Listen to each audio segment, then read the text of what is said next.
Terima kasih pemirsa setia TV Tabalong masih bersama kami pada program acara Sihat seputar informasi kesehatan. Dan tema kita hari ini adalah okupasi terapi terhadap tumbuh kembang anak.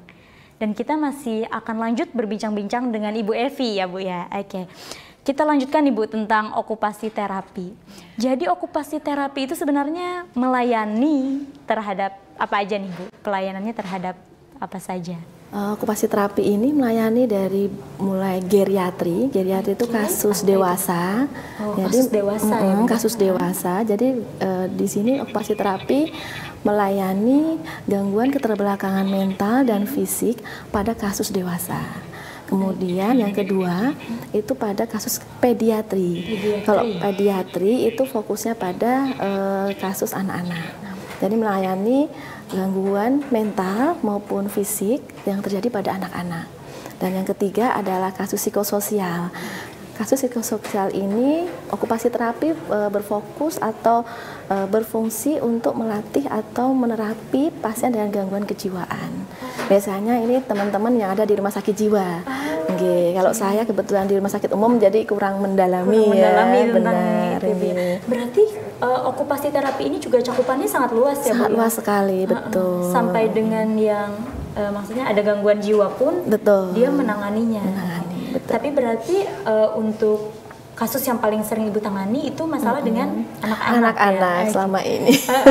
Masalah dengan anak-anak. Berbicara tentang masalah dengan anak-anak nih Bu, berarti kan itu ada gangguan terhadap tumbuh kembangnya ya Bu? Betul sekali. Dalam pandangan okupasi terapi sendiri, tumbuh kembang anak itu sebenarnya apa sih Bu?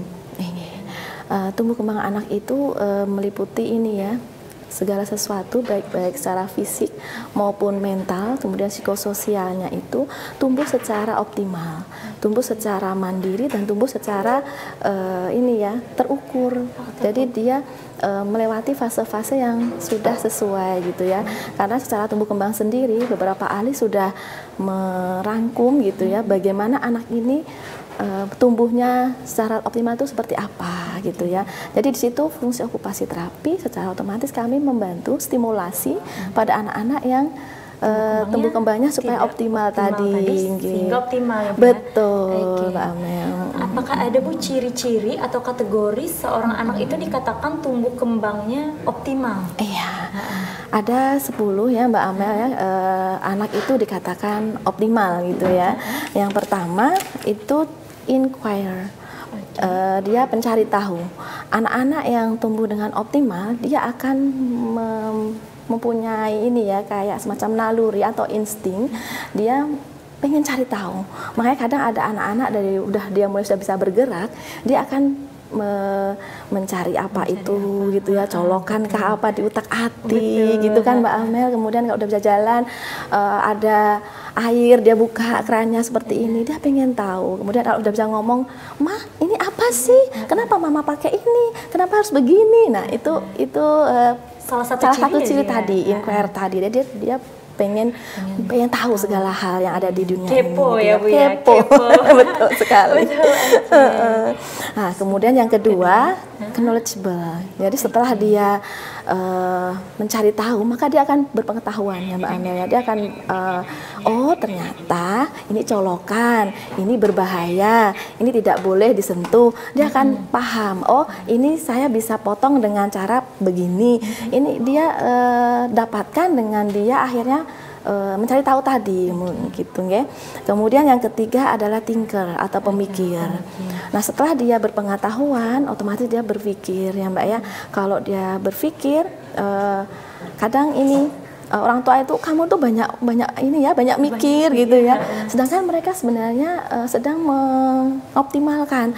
Oh, kalau seperti ini nih mah, ini berbahaya, ini nggak boleh dan ini tuh aku pengen ya. Itu pengen mereka memikirkan apa yang sebenarnya apa yang mereka tahu sebelumnya tadi gitu nggih.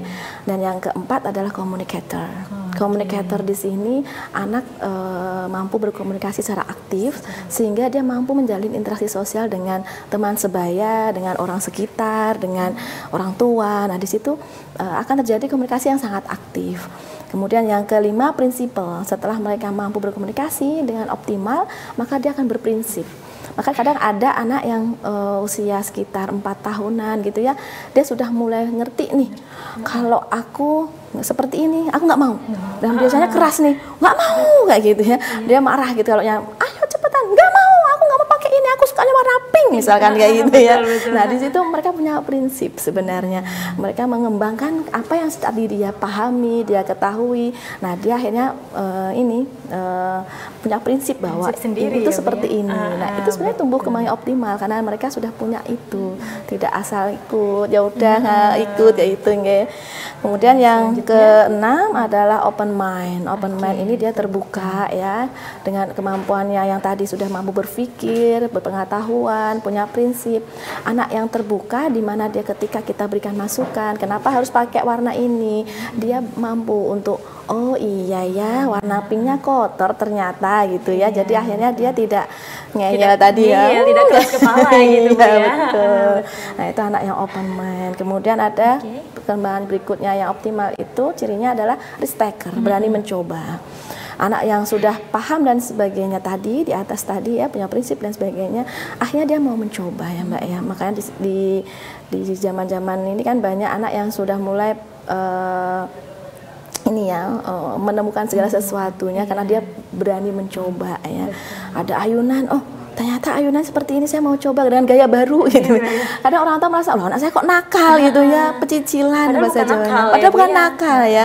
Sebenarnya dia pengen gaya baru seperti apa sih rasanya ayunan dengan kepala di bawah gitu misalkan.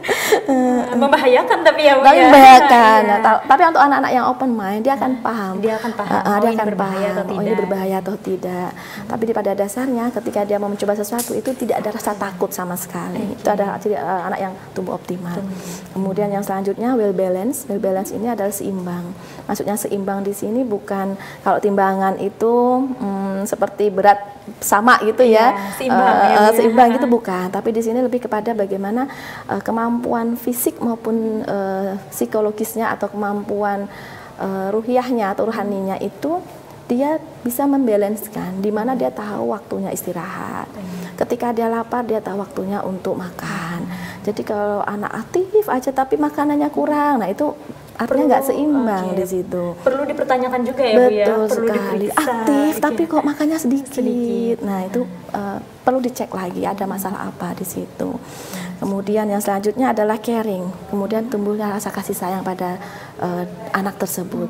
Setelah dia punya kemampuan berpikir, kemudian berpengetahuan, dia akan muncul di mana rasa sayang terhadap sesamanya, orang tua, teman-temannya. Jadi kalau ketemu teman itu bukan sebagai anggap sebagai musuh gitu ya, tapi sebagai teman, sebagai sahabat. Dia menyayangi, bermain bareng, berbagi, itu dia mampu. Kadang ada yang Mbak Amel kalau kita temuin tiba-tiba datang puk gitu kan ada nakal, ya. Dia dianggapnya nakal. Anggapnya gitu. Nakal gitu. Nah mungkin di sini dia belum muncul caringnya tadi, rasa kasih sayang tadi belum muncul. Dan yang terakhir adalah reflektif. Reflektif ini adalah anak yang mampu mengaca diri. Artinya mampu mengaca diri, dia mampu untuk ketika ada permasalahan dia tidak terjadi depresi. Nah ini di zaman now ini kayaknya banyak anak yang mudah baper ya. Betul. Kayaknya udah jadi kalimat yang biasa ya Bu. Kalimat biasa ya baper. Sedangkan kalau kita yang tumbuh optimal mampu sebenarnya harusnya reflektif diri. Oh ini saya tidak bisa mendapatkan juara pertama. Oh ya nggak apa-apa gitu ya, besar hati meskipun nangis ya, tapi dia tidak terus langsung nanti ada kasus ya Mbak ya kalau ada anak seusia kelas 6 SD waktu itu nggak salah ya, di mana dia ketika ujian berlangsung dia tidak bisa memenuhi nilai sesuai yang diharapkan, akhirnya dia bunuh diri. Ada Bu kasus yang seperti itu? Seperti itu kan ini ya kemampuan reflektifnya kurang berarti di situ ya Mbak ya. Dia merasa gagal, dia merasa dia mengalami permasalahan yang luar biasa, akhirnya dia oh ya sebaiknya aku tidak ada di dunia ini. Nah ini yang perlu kita tangani sebenarnya. Oke, jadi penanganan di sini itu tadi ya Bu ya, bukan hanya secara fisik atau sensoriknya, tapi juga secara psikologis si anak tadi. Betul sekali. Selama ini Bu, untuk anak-anak yang tumbuh optimal, apakah ada capaian-capaian tertentu bahwa oh ini anak sudah optimal, misalnya di umur sekian dia harus sudah berbicara atau di umur berapa dia harus sudah berjalan? Oke. Apakah ada capaian-capaian tertentu itu? Iya, betul sekali Mbak Amel. Ada beberapa ahli yang memang sudah mengkurikulumkan atau istilahnya itu merangkumkan ya Mbak ya, merangkumkan capaian tumbuh kembang yang harusnya dilalui oleh seorang anak gitu ya. Di mana ketika anak itu mampu optimal, di mana mampu tumbuh dengan bagus ketika dia mampu mencapai tahapan tumbuh kembang yang sesuai gitu ya. Meskipun memang masing-masing anak berbeda-beda, tapi tidak jauh dari ringnya tadi gitu ya Mbak ya. Contohnya misalkan di sini untuk gangguan tumbuh kembang motorik kasar misalkan, anak usia 0 sampai 3 bulan atau 2 sampai 3 bulan itu harusnya sudah bisa tengkurap. Kemudian ketika dia usia 6 bulan harusnya sudah bisa duduk. Kemudian usia 8 bulan sudah bisa merangkak. Kalau usia 10 sampai 11 bulan dia sudah mulai belajar berdiri. Kemudian usia 12 bulan dia sudah bisa jalan. Kalau untuk selanjutnya berlari itu antara usia 1,5 tahun sampai 2 tahun. Kemudian melompat sama angkat kaki 1 tanpa pegangan itu 3 sampai 3,5 tahun gitu ya. Nah, ringnya ini ketika anak tidak mampu mencapai itu maka diwaspadai gitu ya Mbak ya, harus segera konsultasi pada ahlinya karena ada kewaspadaan di mana ketika anak tidak melewati fase merangkak maka akan mengalami permasalahan gangguan atensi dan konsentrasi. Iya, kenapa bisa seperti itu gitu ya? Ternyata fase merangkak yang sempurna, yang kanan kiri itu dengan baik, mampu menstimulasi otak dengan seimbang. Jadi dia berpengaruh ya Bu ya, saling berkaitan. Berkaitan sekali Mbak Amel. Jadi kalau ada anak yang mungkin merangkaknya ada yang satu kaki ke bawah menjajak gitu ya kalau orang bilang. Nah, itu ada permasalahan proses berarti. Ada yang tidak seimbang antara otak kanan dan otak kirinya. Nah, biasanya ketika dewasa dia akan mengalami permasalahan gangguan konsentrasi.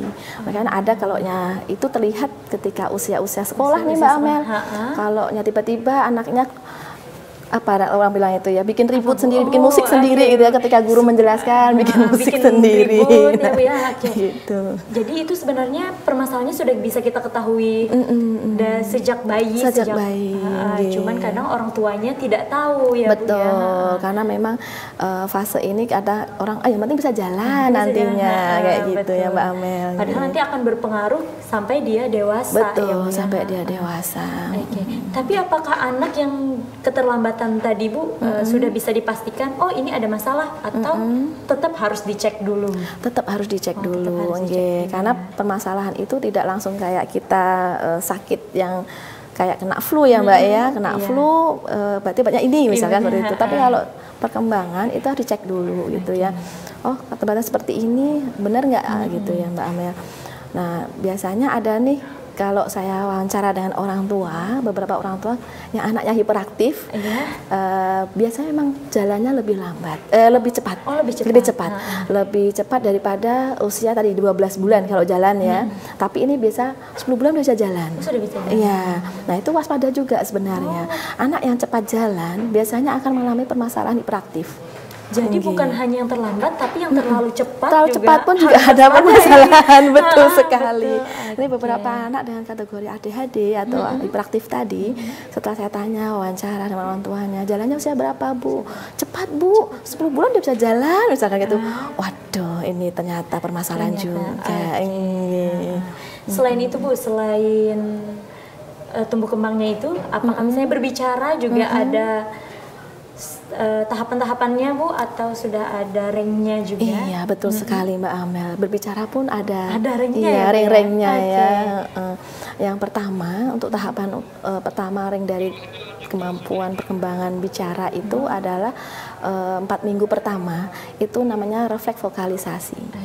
Refleks vokalisasi ini biasanya muncul di usia bayi ya Mbak ya, dimana kita bisa cek kemampuan dia ketika kita sentuhkan di arah ujung bibir. Bayi akan Nah, kayak gitu. Iya. Itu artinya refleksnya mampu gitu ya, atau berkembang. Kemudian refleks ketika kita masukkan jari kita, itu dia langsung menghisap. Nah, itu artinya refleks vokalisasinya berkembang. Kemudian ada juga bayi ketika menangis dia kencang. Wah, wah, wah. Nah, itu dia sedang melakukan ini ya Mbak ya, stimulasi refleks vokalisasi tadi sebagai modal gitu ya, modal nanti ketika tahapan berikutnya. Jadi nggak apa-apa kalau anak menangis ya Bu ya, malah bagus. Betul, karena tanda-tanda kehidupan sebenarnya ya. Wah, anak saya menangis kenapa ya? Kalau nggak menangis itu yang perlu dipertanyakan ya. Jadi kalau ada bayi yang anteng dari kecil anteng, nah itu tanya-tanya kenapa gitu kan, harusnya dia ngoceh ngomong meskipun dengan cara menangis tadi. Nah, tahapan berikutnya yaitu 2 bulan itu ini ya, laling ya Mbak ya. Iya, apa itu? Nah, laling itu anak sudah mulai mampu untuk bersuara tapi seperti menceracau. Contohnya nah, itu kalau misalnya kita orang tua misalkan ade ada apa gitu, dia akan berarti itu normal ya Bu ya? Betul sekali, meskipun kadang ini ngomong apa gitu, tapi sebenarnya mereka sedang mengembangkan kemampuan bahasanya tadi atau bicaranya tadi. Kemudian tahap berikutnya itu babbling di usia 8 bulanan, 6 sampai 8 bulanan itu babbling. Babbling ini dia sudah mulai muncul kalimat atau kata yang agak jelas daripada laling tadi. Misalnya mama gitu ya Bu? Belum Mbak Amel gitu. Jadi seperti ini. Beja. Nah, itu babbling ya. Kalau ekolali itu yang tadi mulai papa, nah itu sudah mulai muncul. Nah, ekolali ini biasanya juga tahapan di mana anak sudah mau ikutin atau menirukan mamanya. Contoh misalkan, ayo ikutin mama, dia akan bicara mama. Nah, itu dia akan berusaha seperti itu. Nah, tahapan yang terakhir yaitu true speech atau bicara yang optimal atau yang sudah dimengerti orang, itu usia 18 bulan. 18 bulan dia sudah mulai ngerti sucu, misalkan, mama, papa, da itu sepeda misalkan, seperti itu. Nah, kita perlu waspada nih Mbak Amel, ketika usia 18 bulan belum ada suara sama sekali. Nah, itu tolong, itu yang perlu diwaspadai ya Bu ya.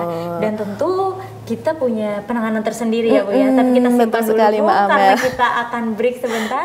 Baiklah pemirsa, jangan kemana-mana, tetap di Sihat seputar informasi kesehatan.